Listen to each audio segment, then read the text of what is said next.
Morning. There are two stories that I am going to share. The first is to express the importance of St. John's to the community, and the second is my story. Our grounds and buildings have been given in trust to us and to all people. A quiet green space in the busy town, homes to nonprofits, a place to seek solace, and a home for worship. A gift to us and to our community. This spring, when I was borrowing some peonies from the flower bed for the columbarium, a friend stopped by and asked if the little church was always locked. She told me about the wishes of one of the dearest longtime residents who just wanted some quiet time in the little church. She would be coming home from the hospital after deciding she was through fighting her illness. She was to be released on their anniversary. They were married in the little church here at St. John's, and that was the place where they wanted to spend time with her family. The day they were to arrive, we opened the church, lit the candles, had flowers, and a framed copy of their marriage certificate waiting for them. They spent an intimate hour talking about what their marriage meant, how they loved each other and their family, and then they read a few prayers. I was waiting to close up the church by hiding around the corner in the bushes so I wouldn't disturb them.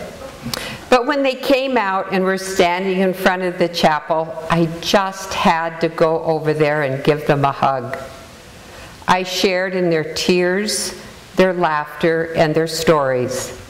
It was such a touching gift to me and was a beautiful reminder of how important this place is to many people, members or not, and how St. John's is a part of their story. My story. Like a few others in St. John's, I was born in the log hospital that was located right over there on the south part of our grounds. I was baptized, confirmed, and married in the chapel across the yard, and I will be interned in the columbarium beside my mother, father, and brother-in-law. I attended Sunday school in the old office building, services in both churches, and I have been at St. John's with my family for every single Christmas.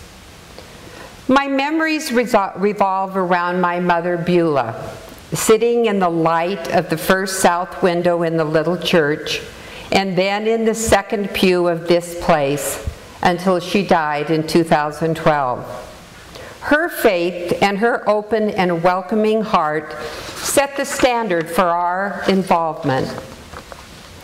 Most of my life, I never questioned why we came, why we supported every priest that served, and why we gave. We just did. It is difficult to know exactly when being a part of St. John's landed in my heart. I guess it's been gradual over the years. Age, the passing of time, losing others we love, dealing with the challenges of this world, and facing my own mortality sometimes just takes its toll. But this is where I slow down. I truly feel the love of others, and I allow the time and space to hear the scriptures, be inspired by the sermons, and just try to be quiet to hear God speak to me. Traveling has opened our eyes to the world, but Jackson is our home and it always will be.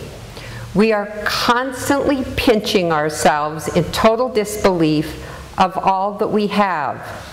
Nature, incredible people, the endless spectacular art and entertainment venues, and dozens of caring nonprofits that advocate for people and animals.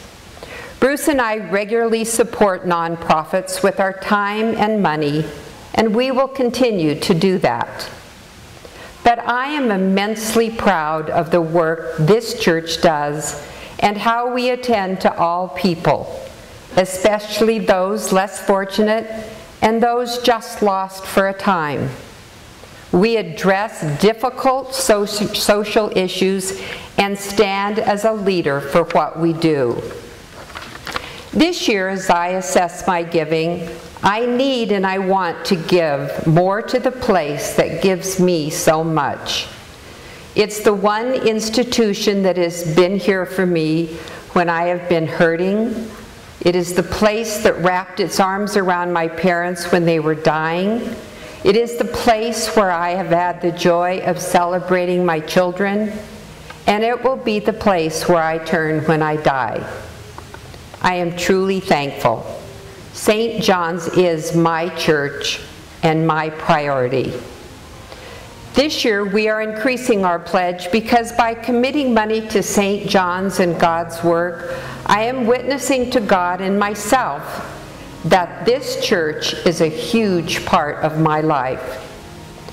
Pledging to St. John's is not about the needs of the church, although there are many, but pledging is just the giving back of what has been given to me.